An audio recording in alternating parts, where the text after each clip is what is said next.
ମିଠା ପାନ ସବୁବେଳେ ସମସ୍ତଙ୍କୁ ପସନ୍ଦ ଥାଏ କିନ୍ତୁ ରଜ ସଂକ୍ରାନ୍ତିରେ ଯେତେବେଳେ ୟାକୁ ରଜପାନ କୁହାଯାଇଥାଏ ସେତେବେଳେ ଏହାର ସ୍ୱାଦଟା ଟିକେ ନିଆରା ହେଇଯାଇଥାଏ। ପୂର୍ବ କାଳରୁ ପୋଡ଼ ପିଠା ସହ ବହୁ ପିଠା ମିଠା ସହ ଏଇ ଯେଉଁ ମିଠା ପାନର ଗୋଟେ ସ୍ୱତନ୍ତ୍ର ସ୍ଥାନ ଅଛି ରଜ ସଂକ୍ରାନ୍ତିରେ। ତ ଆଜି ମୁଁ ଆପଣମାନଙ୍କୁ ଦେଖେଇବି କେମିତି ଆମେ ଟ୍ରାଙ୍ଗଲ ଆକାରରେ ତିନିକଣିଆ ଆକାରରେ ମିଠା ପାନ ଘରେ ତିଆରି କରିବା। ପ୍ରପର ଆର ଯେଉଁ ଇନଗ୍ରିଡିଏଣ୍ଟ ସହିତ କେଉଁ ପ୍ରୋସେସରେ ପାନକୁ ଆମେ ଫୋଲ୍ଡ କରିବା ଆଉ ଚେରି ଦେଇକି ଯେମିତିକି ଦୋକାନ ପରିକା ପାନ ଆମେ ଘରେ ତିଆରି କରିପାରିବା। ଚାଲନ୍ତୁ ରେସିପି ଆରମ୍ଭ କରିବା।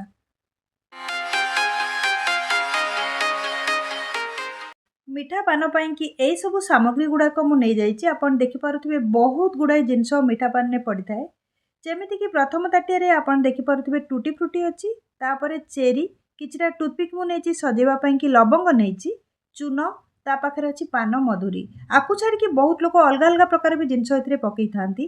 ଧଳା ଶୁଖିଲା ନଡ଼ିଆ, ତା ସାଙ୍ଗରେ କଳା ଶୁଖିଲା ନଡ଼ିଆ, ଖଇର ଅଛି, ଛୋଟ ଛୋଟ କାଟିକି ଗୁଆ ରଖିଛି ଗୋଟେ ତାଟିଆରେ, ତା ସାଙ୍ଗରେ ଗୁଲକନ୍ଦ। ଗୁଲକନ୍ଦ ଯୋଗୁଁ ଏଇ ଯେଉଁ ପାନଟାର ସ୍ୱାଦ ବହୁତ ବଢ଼ିଆ ଆସିଥାଏ ଆଉ ଖାଇଲା ବେଳକୁ ରସଗୋଲା ପରି ପାଟିରେ ରସ ରସ ହେଇକି ଲାଗିଥାଏ। ତ ଚାଲନ୍ତୁ ଏବେ ପାନକୁ ଆମେ ଭାଙ୍ଗିକି ଦେଖିବା। ଆଉ ପାନକୁ ପ୍ରଥମରୁ ଧୋଇକି ତା ପଛ ଅଂଶକୁ ସିଧା କରିକି ମୁଁ କାଟି ନେଇଛି। ଆପଣ ଦେଖିପାରୁଥିବେ 4ଟି ପାନ ମୁଁ ନେଇଛି। ଆକୁ ଆମେ ଆଜି ତିଆରି କରିବା।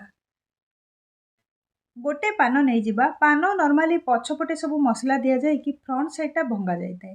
ପାନକୁ ତଳୁ ମୁଁ କାଟିକି ନେଇଛି ସିଧା କରିକି, ଯାହାଦ୍ୱାରା କି ଆକୁ ତିନିକଣିଆ କରିକି ଆମକୁ ଭାଙ୍ଗିବାକୁ ସୁବିଧା ହେବ। ଯଦି ପଛପଟଟା ତେଢ଼ାମେଢ଼ା ହେଇକି ରହିଥାନ୍ତା ଭାଙ୍ଗିବା ପାଇଁକି ସୁବିଧା ହେଇନଥାନ୍ତା। ହାଲକା କରିକି ଟିକେ ଚୂନ ପ୍ରଥମେ ମାରି ନେବା। ଚୂନକୁ ମୁଁ ପତଳା କରିକି ରଖିଥିଲି କାହିଁକିନା ଚୂନଟା ଜଲ୍ଦି ଶୁଖି ଯାଇଥାଏ। ତା ଉପରେ ଟିକେ ଖଇର ଆମେ ମାରିନେବା, ପତଳା ଖଇର। ଖଇର ବେଶୀ ଜମାରୁ ମାରିବେନି, ନହେଲେ ଓଠଟା ପୁରା ଲାଲ ହେଇଯିବ ଆମେ ଖାଇଲା ପରେ ପାନଟା। ଯଦି ଆପଣ ଚାହୁଁଛନ୍ତି ମାରିପାରିବେ, ନହେଲେ ଖଇରକୁ ସ୍କିପ୍ କରିପାରିବେ। ପ୍ରଥମେ ଏଥିରେ ଟିକେ ଗୁଆ ଆମେ ନେଇଯିବା। ଗୁଆକୁ ବହୁତ ଛୋଟ ଛୋଟ କରି କାଟିବେ, ନହେଲେ ନାହିଁ ସେଇଟା ପାଟିରେ ଲାଗିବ, ଦାନ୍ତରେ ଲାଗିବ, ଖାଇ ହେବନି ପାନ ଠିକ୍ରେ। ତାପରେ ଚକୋଲେଟ୍ କଲର୍ର ଯେଉଁ ନଡ଼ିଆଟା ଅଛି, ଶୁଖିଲା ନଡ଼ିଆ, ମିଠା ନଡ଼ିଆ, ସେଇଟାକୁ ମୁଁ ନେଇଛି। ଧଳା ନଡ଼ିଆ ମୁଁ ନେଇଛି, ସେଇଟା ବି ମିଠାଟା। ତାପରେ ପାନମଧୁରୀ ଟିକେ ମୁଁ ନେଇଯାଇଛି। ବର୍ତ୍ତମାନ ଆମେ ନେବା ଟୁଟି ଫ୍ରୁଟି। ଟୁଟି ଫ୍ରୁଟି ବହୁତ ଗୁଡ଼ାଏ ମୁଁ ନେଇଯାଇଛି। ଟୁଟି ଫ୍ରୁଟି ଦ୍ୱାରା ଆର ସ୍ୱାଦଟା ବହୁତ ବଢ଼ିଆ ଆସିଥାଏ। ବର୍ତ୍ତମାନ ଗୁଲକନ୍ଦ ନେଇଯିବା। ଗୁଲକନ୍ଦ ଯୋଗୁଁ ଆର ଫ୍ଲେଭରଟା ଏକଦମ ବଢ଼ିଆ ଆସିବ। ଗୁଲକନ୍ଦ ଯେଉଁଟାକି ଗୋଲାପ ଫୁଲରେ ତିଆରି ହେଇଥାଏ ଆଉ ପାନରେ ସ୍ପେଶାଲି ସେଇଟା ବ୍ୟବହାର କରାଯାଇଥାଏ।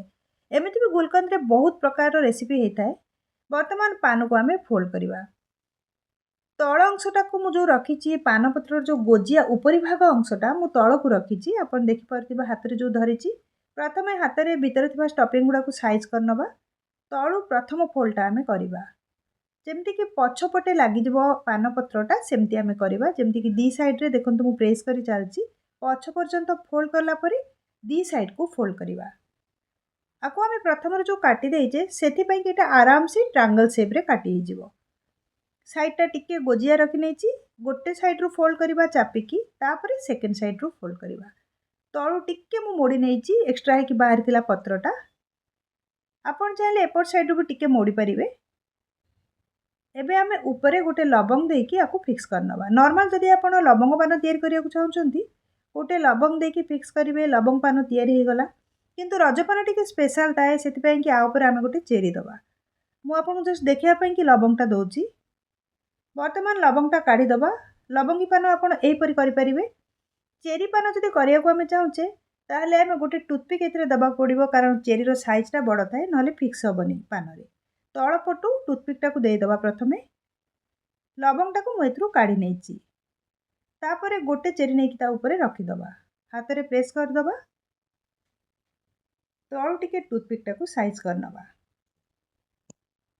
ଆମର ଗୋଟେ ବଢ଼ିଆ ତିନିକଣିଆ ପାନ ବର୍ତ୍ତମାନ ମିଠା ପାନ ତିଆରି ହେଇଯାଇଛି। ଆପଣ ଦେଖିପାରୁଥିବେ ରଜ ସ୍ପେଶାଲ ପାନ। ସେକେଣ୍ଡ ପାନଟା ବି ମୁଁ ଆପଣଙ୍କୁ କରିକି ଦେଖେଇ ଦେଉଛି। ଏଇଟାକୁ କରିବା ସେତେବେଳେ ସହଜ ଯେତେବେଳେ ପାନପତ୍ରକୁ ପଛପଟୁ ଆପଣ ସିଧା କରି କାଟିନେବେ। ତାପରେ ଆରାମସେ ତିନିକଣିଆ ପାନ ଭାଙ୍ଗି ହେଇଯିବ। ଯଦି ନ କାଟୁଛନ୍ତି ତାହେଲେ ପାନଟା ଭାଙ୍ଗିଲା ବେଳକୁ ତେଢ଼ାମେଢ଼ା ହେବ, ଠିକ୍ରେ ସେପ୍ ଆସିବନି। ସେମ୍ ପ୍ରୋସେସ୍ରେ ଏଥିରେ ଷ୍ଟଫିଂ ଦେବା, ଯେମିତିକି ଚୂନ, ତାପରେ ଖଇର, ତାପରେ ସବୁଗୁଡ଼ାକ ଆମେ ଦେବା ଟିକେ ଟିକେ କରିକି। ଗୁଆ, ନଡ଼ିଆ ଦୁଇ ପ୍ରକାରର। ଏଥିରେ କେହି କେହି ନା ଯେଉଁ ସ୍ପ୍ରିଙ୍କଲ୍ସ ଆମେ ଖାଉନେ କି, ନହେଲେ ପାନମଧୁରୀ ଯେଉଁ କୋଟିଂ ବାଲା ପାନମଧୁରୀ ଯେଉଁଟା ନାଲି ନାଲି ହେଇକି ଆସିଥାଏ, ସେଗୁଡ଼ାକ ବି ଏଥିରେ ପଡ଼ିଥାଏ। ଯେତେ ପ୍ରକାରର ସୁଆଦିଆ ଜିନିଷ ଏଥିରେ ବ୍ୟବହାର ହୋଇଥାଏ। ଷ୍ଟଫିଂ ଦେଲା ପରେ ସେମ୍ ପ୍ରୋସେସ୍ରେ ଫୋଲ୍ଡ କରିବା। ପ୍ରଥମରୁ ମୁଁ ଏଟାକୁ ଭାଙ୍ଗି ନେଉଛି, କାରଣ ଫାଷ୍ଟ ପାନଟା ଭାଙ୍ଗିବାକୁ ଟିକେ ପ୍ରୋବ୍ଲେମ୍ ହେଇଥିଲା। साइड रू गोटे फोल्ड करके आपको 3 कणिया करके भांगिबा एपटा भी तळू टिके फोल्ड करनबा छोटटे तापर आपको टाइट करके ऊपर रैप करनबा फास्ट रो कवर ऊपर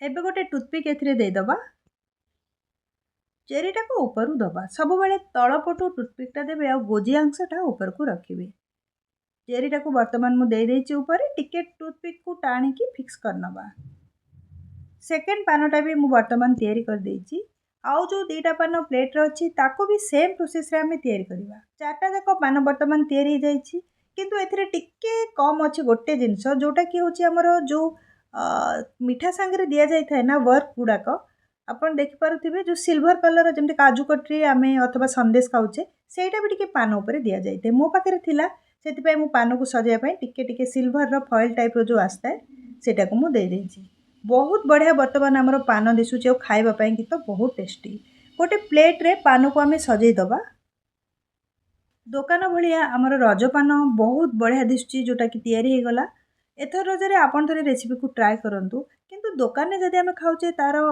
मर्यादा ही अलग थाए कहीं ना आम हाथ को गोड़ को लगे नहीं आमे सिंपली दुकान रू आनिकी खाई देई थाओ सेति पय बेटर सेटा निश्चय तथापि भी जदि आपण पाखे पॉसिबल ताले रेसिपी को निश्चय थरे ट्राई करंतु रेसिपी विषय आपण मन जहाँ भी क्वेश्चन अच्छी कमेंट सेक्शन में शेयर करूँ यही प्रकार बहुत ओडिया रेसिपी मो चैनल को सब्सक्राइब करनी और राइट साइड जो बेल आइकन अच्छी ताकू क्लिक करके ऑल नोटिफिकेशन बेल को ऑन करूँ जहाँद्वारा कि मुझे जो भी वीडियो अपलोड करी आपण मान पाखे नोटिफिकेशन रूप में पहुँची।